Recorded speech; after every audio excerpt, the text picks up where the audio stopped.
sad state of affairs that is the Trump-Vance campaign barreling down the wrong direction, and the opportunity for course correction that is before us today. On The Simple Truth, I'm Jim Havens. It is Friday with Father. That's Father Stephen Imbarrato, our co-host every Friday, providing cutting-edge pro-life commentary that you're not going to hear anywhere else. We consecrate everything to the Sacred Heart of Jesus through the Immaculate Heart of Mary and the pure, strong, chaste heart of Saint Joseph. Always great to be with you. Father, how are you today? And will you lead us in an opening prayer?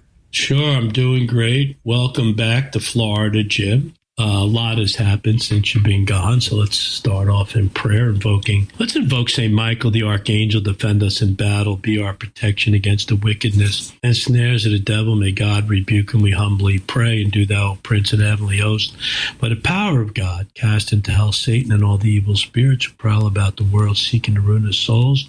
Let's invoke the Blessed Virgin Mary and the powerful Memorare. Remember, O most blessed Virgin Mary, that never was it known that anyone who fled to thy protection, implored thy help, or sought thy intercession, was left unaided. Inspired with this confidence, we fly into thee, O Virgin of Virgins, our Mother. To you we come, before you we stand, simple and sorrowful. O Mother, the Word incarnate, despise not our petitions, but in thy clemency hear and answer us. Amen. In the name of the Father, Son, and the Holy Spirit. Amen. Amen. All right. Well, we got a ton to get to today, as the Trump campaign has been running the wrong way fast this week. We're going to get to the voting implications, considerations, and perspectives.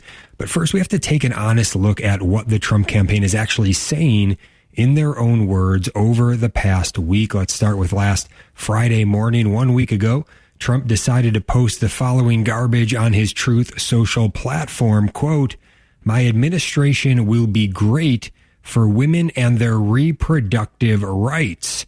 So a mind-boggling, unforced error for Trump, willfully using the pro-abortion propaganda lie, quote, reproductive rights, and saying, hey, vote for me. We're all for it. My administration will be great for women and their reproductive rights.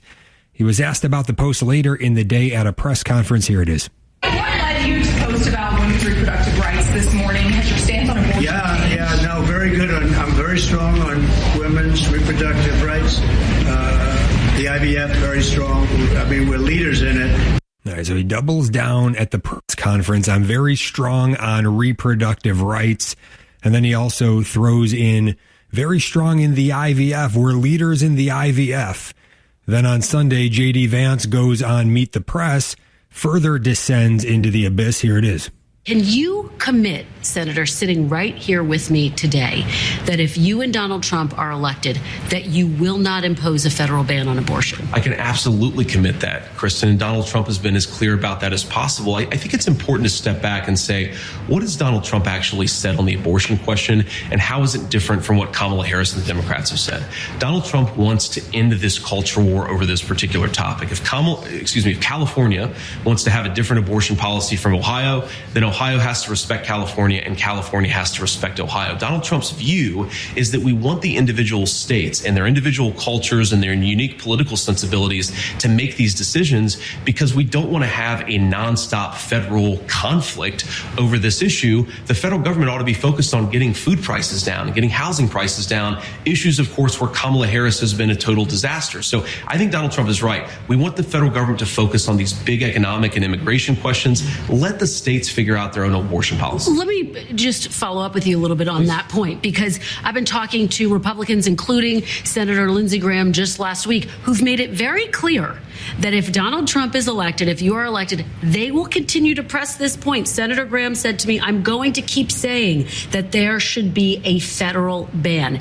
If such a piece of legislation landed on Donald Trump's desk, would he veto it? Well, I think it'd be very clear he would not support it. I mean, he said that explicitly. Yeah, I mean, if you're not supporting it as the president of the United States, you fundamentally have to veto it. So he would veto a federal abortion ban? I think he would. He said that explicitly, that he would. And I don't think he's ever said explicitly he would. He said that to you? Lindsey Graham, Kristen. All right, so J.D. Vance says Trump would veto pro-life legislation to ban or seemingly even to limit abortion if it were to somehow pass Congress and reach his desk. And Vance full-on supports the so-called states' rights will of the people view on abortion, child murder, basically taking the popular sovereignty position of Stephen Douglas in the 1850s toward the evil of slavery and applying it to child murder today. It was wrong then, and it's wrong now. Lincoln was right. It's going to be all one thing or the other. What side are you on, JD? What side are you on, Donald Trump? We need you on the right side. Right now, you're on the wrong side of this. Finally, we'll get Father in here on this in just a moment. But on Thursday, Trump made more bizarre pro-abortion comments, insinuating that he is or may vote in favor of child murder in Florida by voting yes on the Amendment 4 abortion state referendum. Here he is with NBC News. In Florida, the state that you are a resident of, there's an abortion-related amendment on the ballot to overturn the 6-week ban in Florida. How are you going to vote on that? Well, I think the 6 week is too short. It has to be more time, and I've told them that I want more weeks. So you'll vote in favor of the amendment? I am going to be voting that we need more than 6 weeks. Look, just so you understand, everybody wanted Roe v. Wade terminated for years, 52 years. I got it done. They wanted it to go back to the states. Exceptions are very important for me, for Ronald Reagan, for others that have navigated this very, very interesting and difficult path. All right, and Trump's not just saying it there. Here he is also talking to dailymail.com. Here it is. States now are voting. The people are voting. You're going to vote in Florida later this year. Have you made up your mind how you're going to vote in their well, I do know, but I do want more than 6 weeks. I want more than 6 weeks. I think 6 weeks is a mistake. And I'll be expressing that soon, but I want more than 6 weeks. In Florida, we have a 6-week program, and that's what I believe that you're voting on, and I think it should be more than 6 weeks. All right, so Trump wants everyone to know he wants more child murder in Florida. 6 weeks is not enough for Trump. He wants far more innocent bloodshed than that. We're going to have plenty of time to discuss this, but wanted to get this all out on the record as we begin. Father Stephen Imbarrato, your initial thoughts here.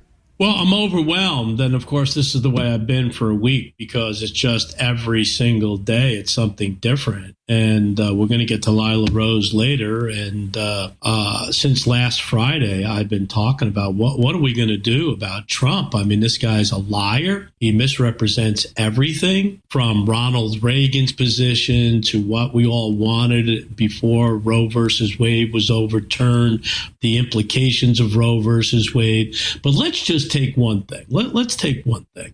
He says now, all right, it's a states' rights issue, that it's back where everybody wanted it, back in the state, right? Well, that's a lie, but let's just assume for a second that's the case.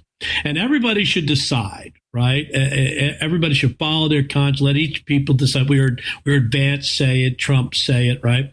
But he's lying. He's lying because he wants to influence every single state to his way of thinking, and clearly his way of thinking, in spite of the fact that he objects supposedly to abortion up to the day of birth, it seems very clear that he's okay allowing abortion up to the day of birth. It's interesting that I've been telling people prior to last week the distinction between, and I think the last show we did together, I talked about this, the distinction between the Democrats and the Republicans is that the Democrats are pushing for abortion up to the day of birth, and the Republicans are allowing abortion up to the day of birth. And what you just laid out with Trump is absolutely true, because for everybody listening and everybody watching down here in Florida, and if Trump doesn't know this, then he's got his head, I'll give him the benefit of doubt, in the sand as opposed to someplace else, all right, that he knows that voting for Amendment 4 will be unrestricted abortion up to the day of birth, right? So he influenced Arizona. He influenced Alabama. He wants to influence Florida. And in all those instances, we went from abortion restrictions, reasonable abortion restrictions, to abortion up to the day of birth. That's what Arizona is looking at. That's what Florida is looking at, right? Alabama came out a little bit better.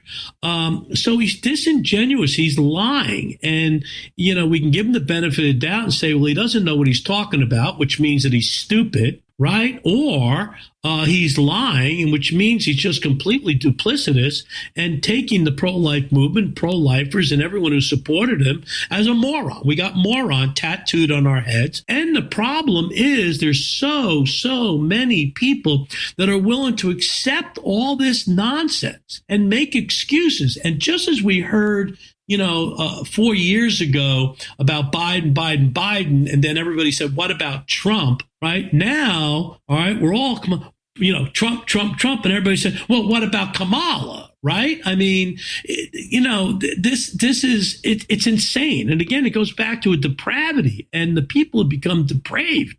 This is clearly the same as what God said to Moses, go down to your people, they become depraved. Well, the people in the United States, conservatives, the Republicans, the pro-lifers, even so many pro-lifers have become depraved.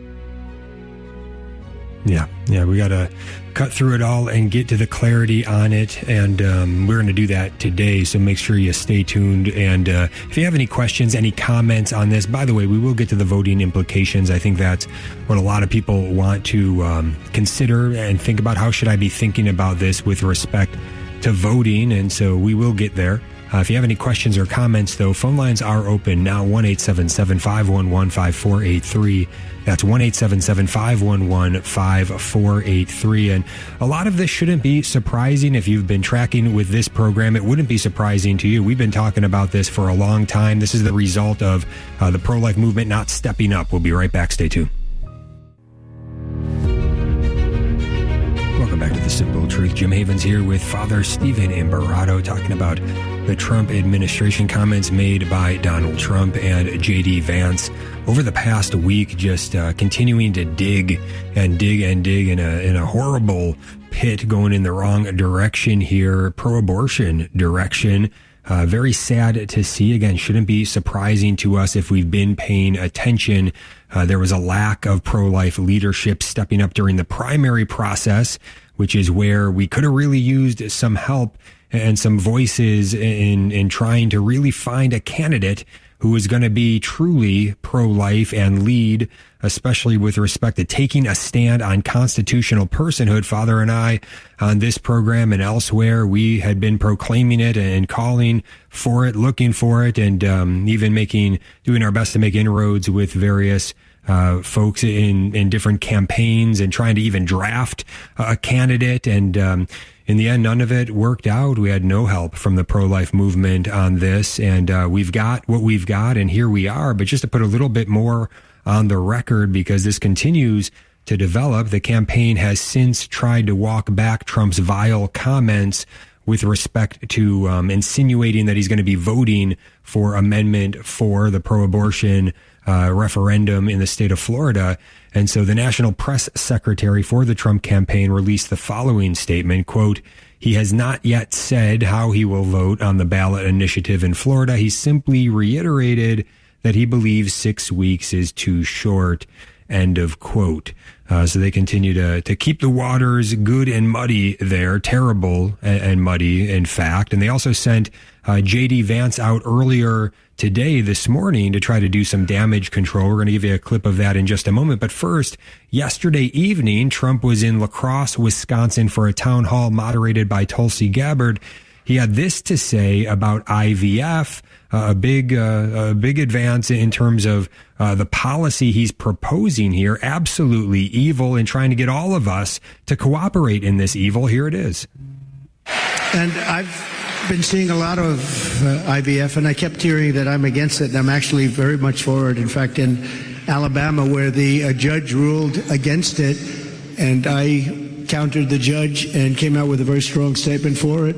And the Alabama... You were very quick in your response to that. I was, but they were too. They were amazing. The legislature approved virtually my statement. I'm in full IVF, and it has really gone. It's terrific.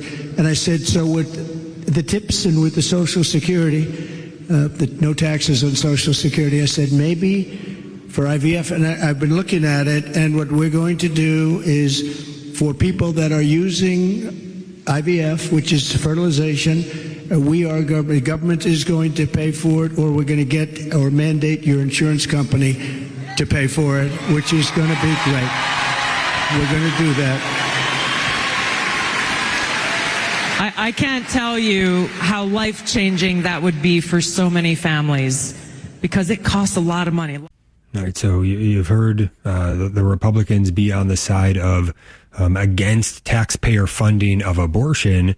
Well, this is full-on taxpayer funding of abortion in the form of IVF, in the form of creating human beings in a laboratory and then discarding many of them in the process, killing them in the process, and also freezing many in the process indefinitely, in fact. And so this is just a report. We read this a couple weeks ago from the New York Times. This is from August 12th, an article in the New York Times where they report there's no official tally of the number of frozen embryos in the United States. Experts estimate it's in the millions.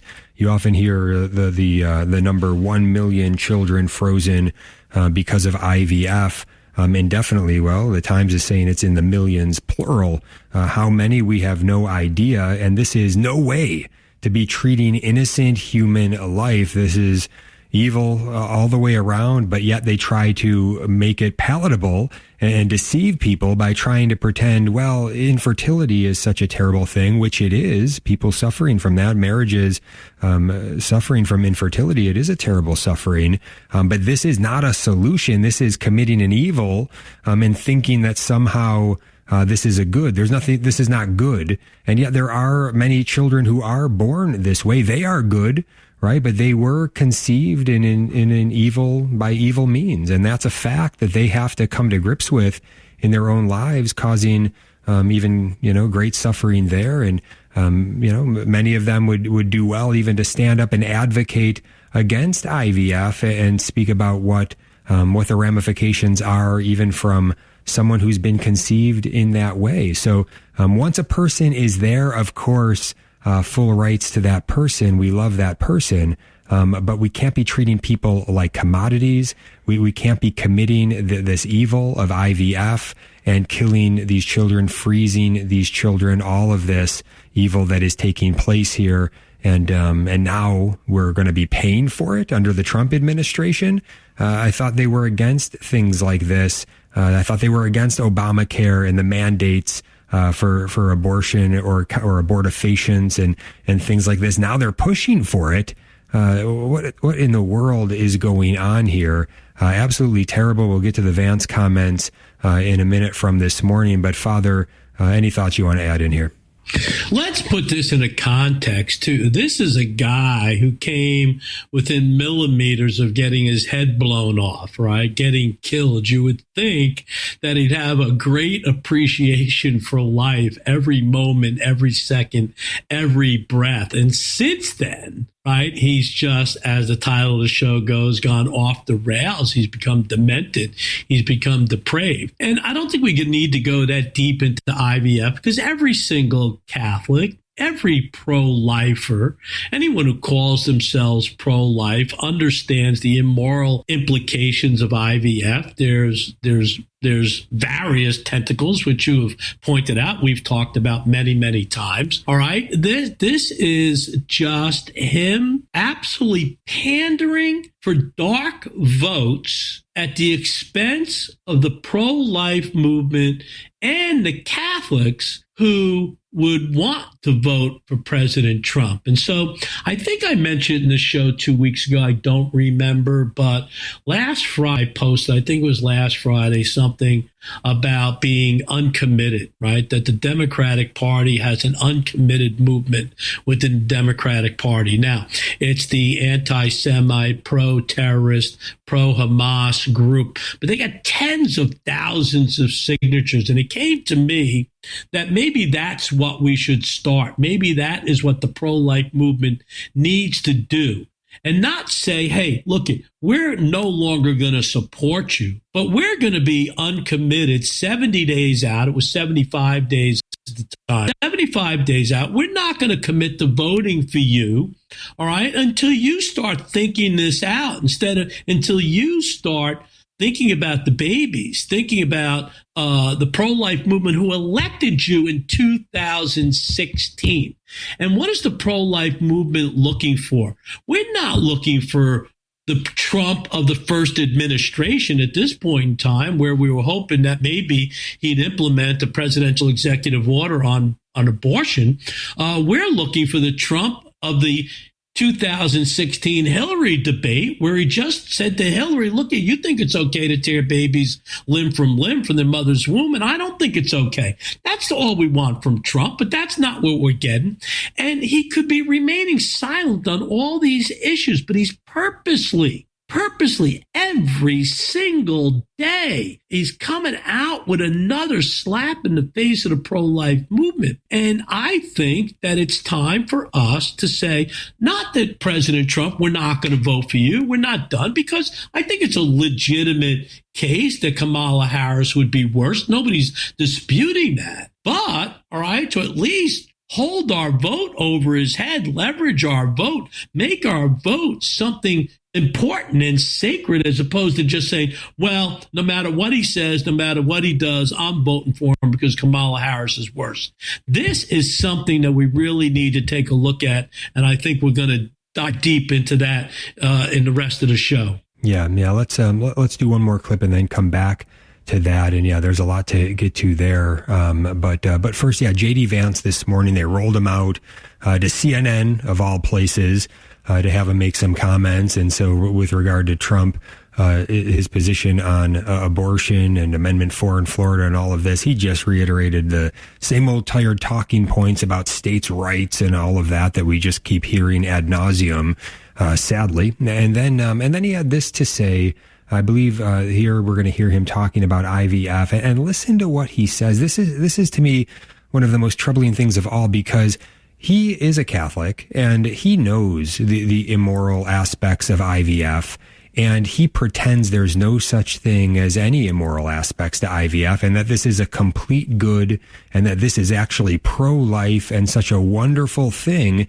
And we know that he's lying. He's lying about this. He's deceiving people on this. What does this do to hearts and minds? This sort of deception, these sorts of lies, terrible ramifications and consequences here. Here he is, JD Vance this morning on CNN. The former president, announced yesterday that he wants insurers or the government to pay for IVF. How? Well, he's been consistent again in this, John, that he wants people to be able to afford to have families. And it's one of the reasons why we've supported an extended child tax credit that Donald Trump actually got done. He didn't just talk about it, he got it done. He supported a whole host of policies to make it easier for women to choose life, to bring new life into the world. And this is just part and parcel of his broader view that if we want to have more families in this country, and I think all of us do, we have to empower young women and young families to make those choices and to have access to what they need. All right, yeah, I think it goes on even from there, but yeah, he's part of the lie, part of the deception here. Look, nobody needs IVF. All right, infertility, yes, that's a terrible suffering, and so married couples that are struggling with that, there are solutions, right? There are places to go with that suffering. IVF is not one of those solutions. That's committing another evil on top of it. But there certainly is adoption. There certainly is foster care. There certainly is ways to get involved in mentoring opportunities and various things. And so, look, we've got to be honest about what is good and what is evil. JD Vance knows better. He's not willing to be honest. Unfortunately, just he's made of himself just another two-faced politician. Father, your thoughts? You remember about a year ago, the pro-life movement, the leaders of the pro-life movement, I think led by Kristen Hawkins, for her name comes into my mind, where they laid out an agenda for Trump after they realized that he's no longer pro-life, that would empower women to have babies, to empower men and women, husbands and wives to have children, right? That was the new pro-life agenda, the new political pro-agenda. Well, this is when you trust politicians. All right, what happens, right, to the pro-life agenda? It gets distorted, it gets twisted, and it turns into a pro-death agenda. This is, again, another example of how much the pro-life movement is complicit from the beginning. We are where we are today in this political mess because it's election cycle after election cycle after election cycle. We've demanded nothing from the Republican Party, and here we are. Yeah, abortion is unconstitutional. Read the 14th Amendment. That's our policy position. It's not political. It's moral. We all need to know it and stand up and speak it strongly. Abortion is unconstitutional. End it now. We're going to be right back with more. Stay tuned.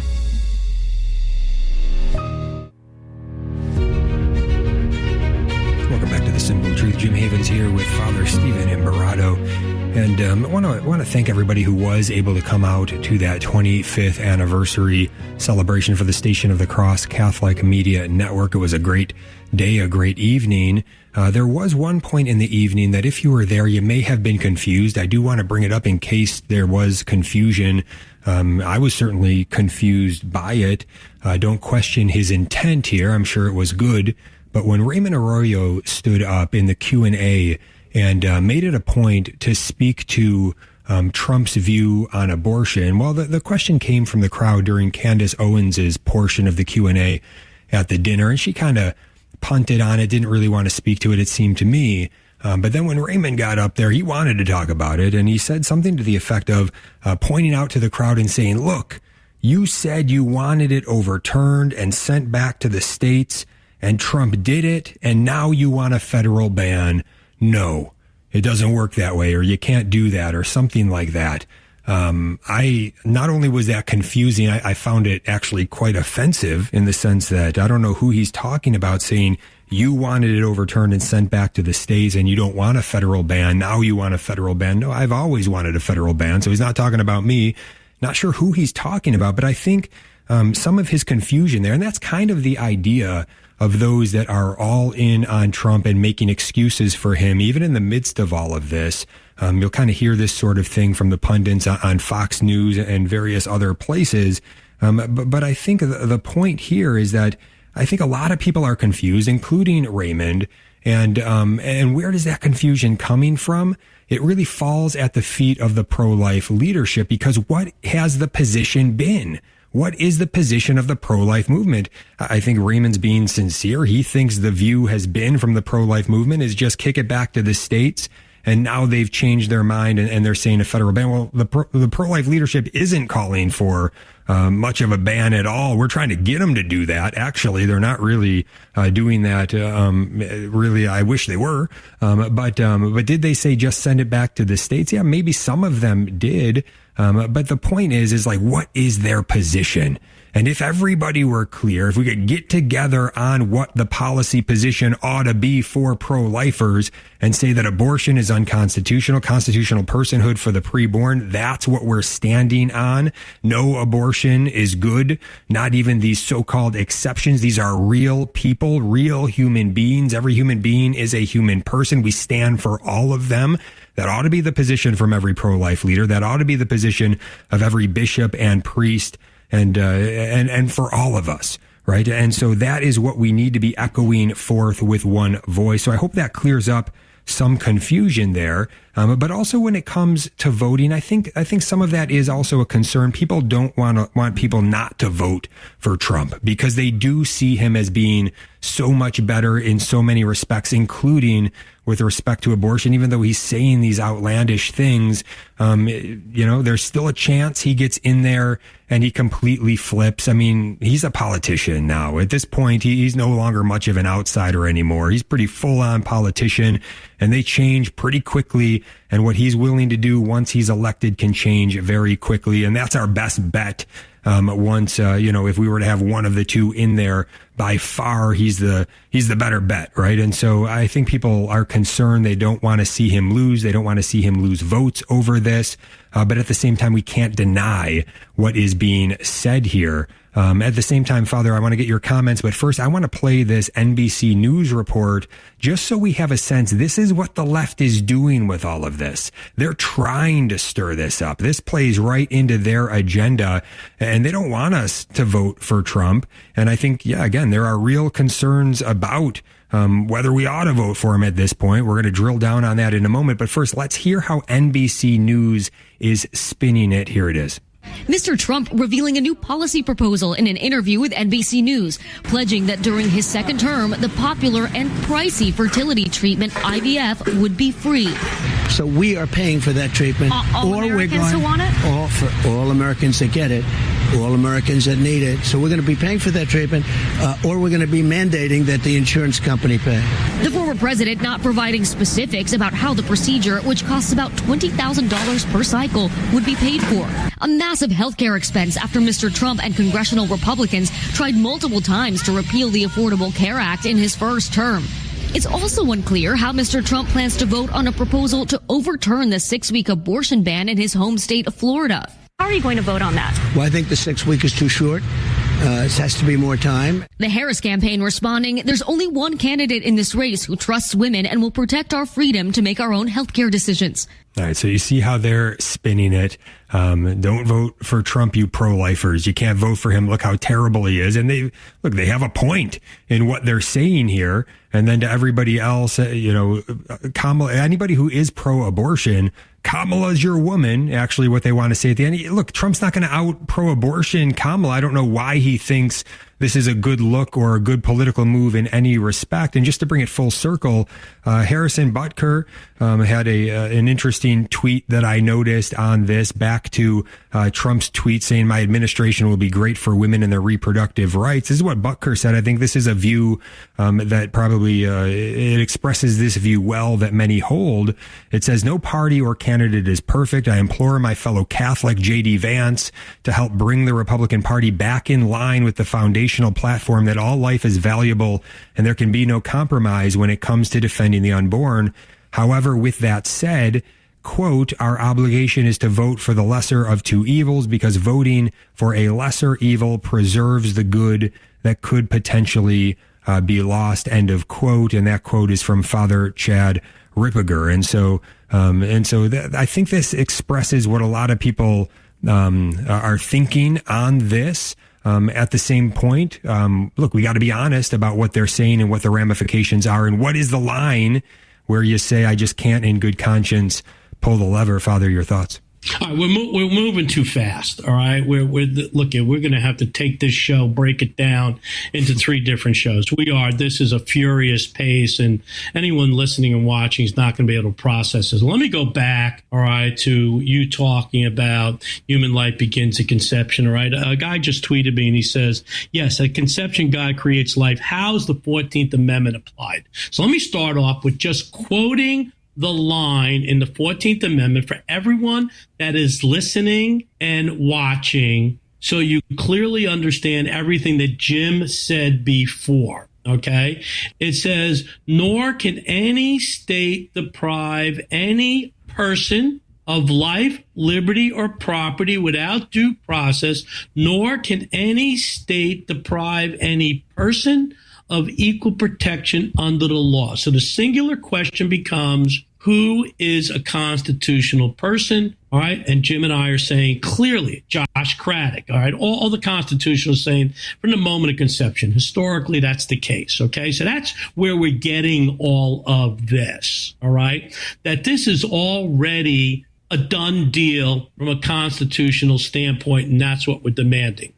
OK. Now, as far as this whole voting thing, all right, I'm getting thrown in my face incrementalism all the time, the lesser two evils, and that's what it applies. And I'm not going to take a deep dive into incrementalism. I'm going to do a video tomorrow on it. I have a couple of posts on X and Facebook about it. But this whole idea of incrementalism, that somehow you can vote for the lesser of evil because it's perfectly moral to save as many babies' lives as you can until you can save all the babies' lives. That goes back to JP2, Evangelicum Vitae. All right, that's fine. But the fallacy that we've been living with in terms of incrementalism in the pro-life movement for decades is we've been using it as an excuse, and we're seeing it now, to just do nothing, absolutely nothing. And people are thinking that it's perfectly okay to just vote for Trump silently without any pushback, without any qualms, all right? And that, I'm sorry, is wrong. We have a moral obligation on election day to vote. In good conscience, you can vote for Trump. You can not vote for Trump. You can't vote for Kamala Harris because there's no way she's the lesser of two evils in any context, all right? But if you're going to vote for Trump, between now and Election Day, you have a moral obligation to let the Trump campaign know, let Trump know, and especially J.D. Vance, because as Jim pointed out, he's Catholic. He's tossed aside his Catholic faith for political expediency. That's idolatry, right? We have a moral obligation to tell President Trump that, look, I'm going to vote for you, but I am not giving you any idea in my vote that I'm okay with your pro-life position, right? And so that's what I've been doing now, pushing back, complaining about Trump. And there's people who want to vote for Trump, declaring, well, incrementalism, lesser of two evils, it's okay, right? And actually turning around and saying, because I'm criticizing Trump, because I am saying I'm non-committal to Election Day, that somehow I'm supporting Kamala Harris, I'm supporting the Democrats, I'm supporting the pro-aborts. No, that's evil.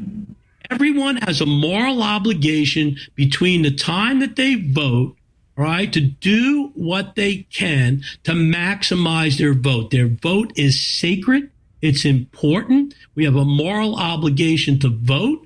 But we also have a moral obligation that if we're going to vote for someone who's a lesser of two evils, who's not the perfect candidate, and that's every candidate, to let them know, all right, where we are unhappy with them. Or if you don't, when you vote, you're giving them the perception that you're okay with everything that they stand for. And I would dare say there's nobody right now who's going to vote for Trump who's happy with everything that he stands for. No way. We haven't even gotten into the LGBTQ thing, right? And all the other immoral things that he supports. So this is important. This whole idea of incrementalism, the lesser of two evils, Chad Rippinger, I mean, absolute disgrace. You just can't throw this stuff out there without explaining what our moral obligations are.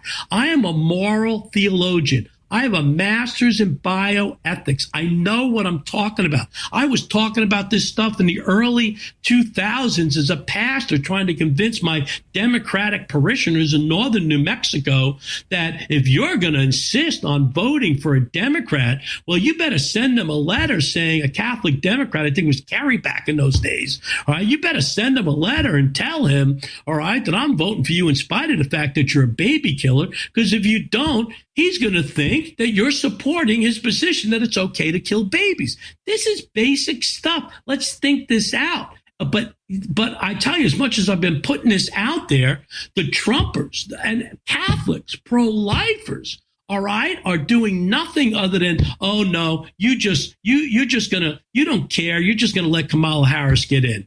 And I tell you what, it is absolutely scary to me. I haven't lost any sleep over it because I sleep well because my conscience is clear every single night when I go to sleep.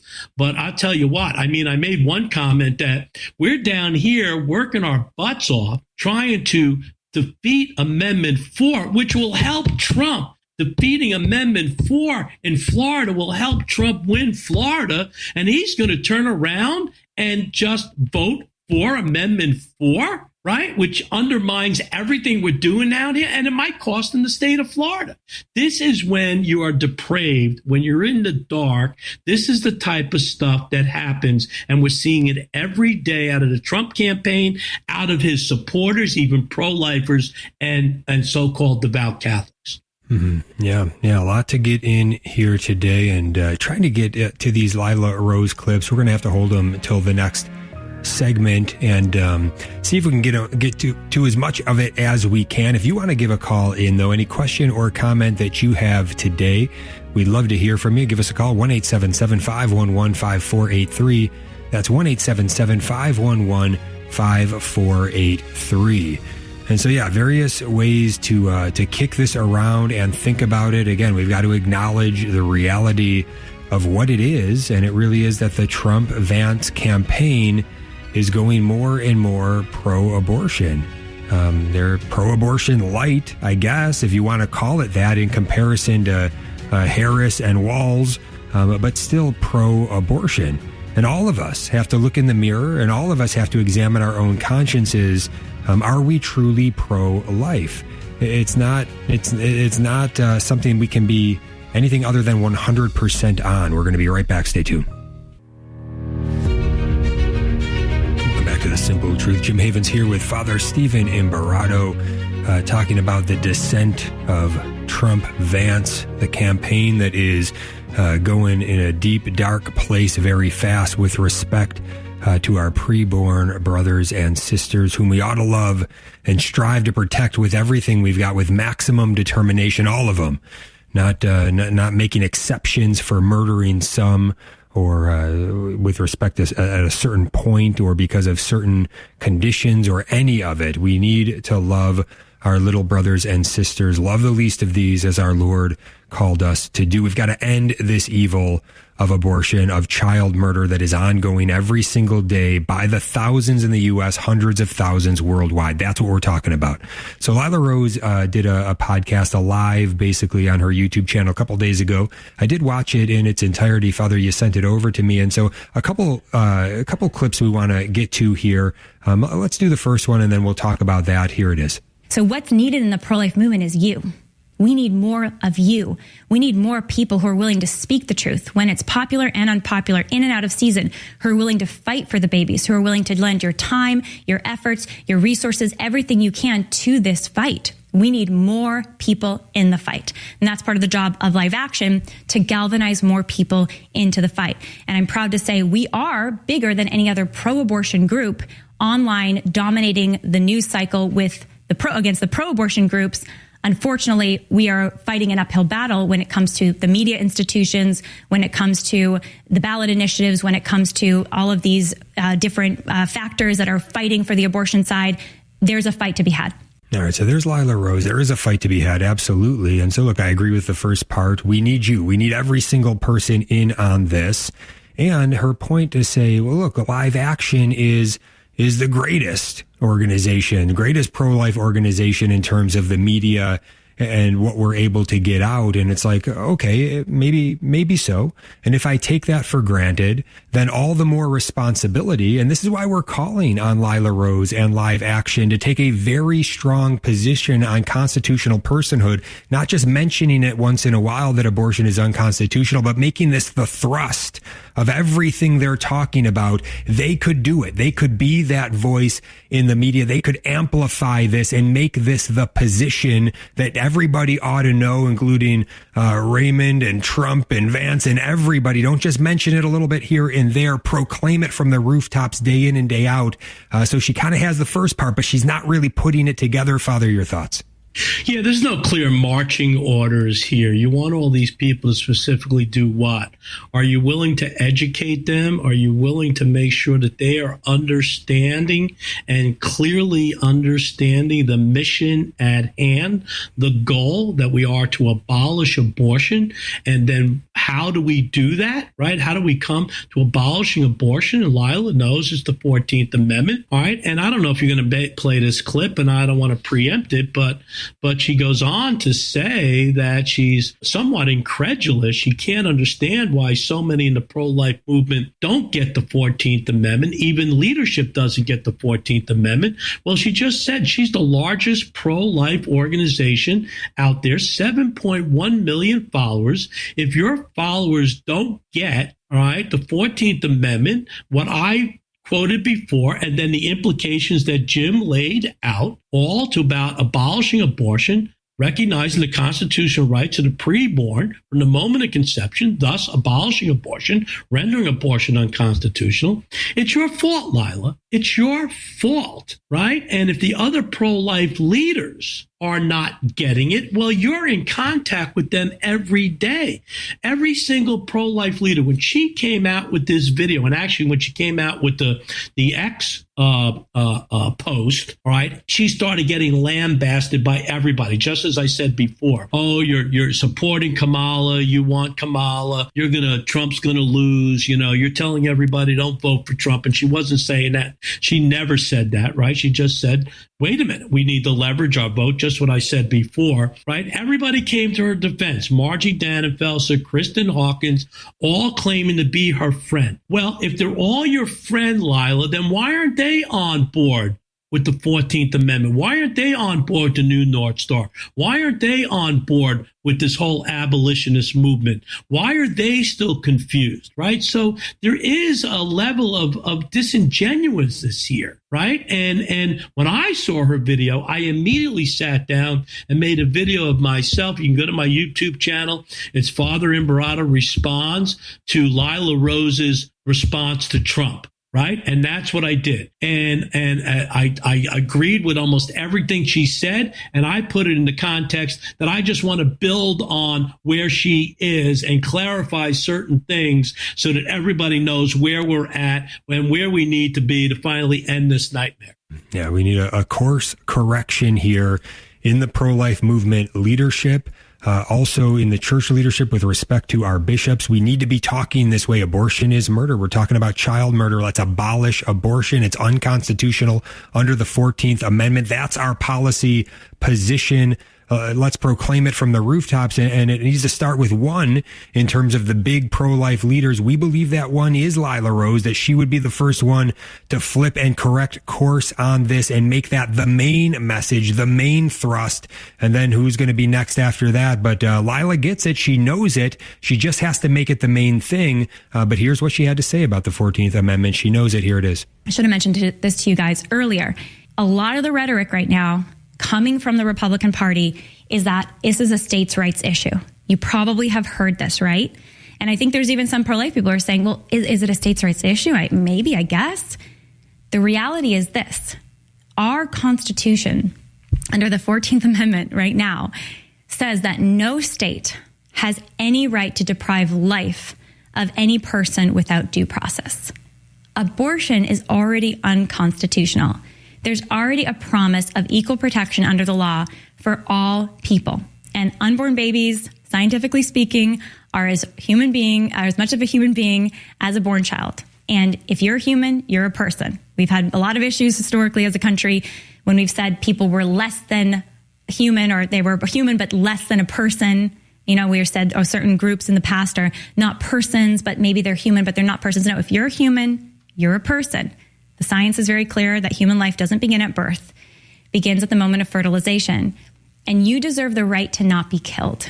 And states like California, which is a state that has abortion up until birth right now, does not have the right to deprive you of your right to life if you are a baby. It does not have that right. So this idea that, well, we just let the states decide who lives and who dies is false. All right, so she knows it. Don't just mention it once in a while. Make the main thing the main thing. Make this the thrust. Push it with all you got, Lila. We're in your corner rooting for you. Hope you be willing to maybe join us with the Men's March, themensmarch.com, rallyforpersonhood.com. Father, your thoughts. Well, a couple things. In the beginning of her video, she actually admits that she covers so many topics and so many issues. And once in a while, she talks pro-life, and once in a while, she talks politics. And then later on, we didn't hear it, although she did allude to it, that so many people don't get it. And at one point, she mentions the pro-life leaders. And it's because, right, she is not as clear as she should be. And the reason why she's not clear is not because she doesn't say it once in a while, but it's lost in all these other messages, all the topics that she deals with. And as we've been saying, the pro-life movement has to clear the table, clear the slate. And for the last 70 days, 68 days now, focus on this. And go back to all the interviews that we played, all the clips we played, J.D. Vance and Trump. Imagine if the answer to every interview, every news person was by Trump and Vance, John Kennedy from Louisiana's answer. Well, what about the babies? What about the rights of the babies, right? You want to talk about women's rights. Let's talk about the babies. Let's talk about the right to babies. That would shut them up pretty darn quick. That's how you shut down the other side, and then that's how you lay the groundwork, the foundation for the narrative that this is a constitutional issue, a constitutional crisis, and this is how we abolish abortion. Awesome. Please close us out with a final blessing. The Lord be with you all. May Almighty God bless you, Father, Son, Holy Spirit. Amen. Go out into the world, do the right thing. You don't need to withhold your vote from Trump. All right. You need to tell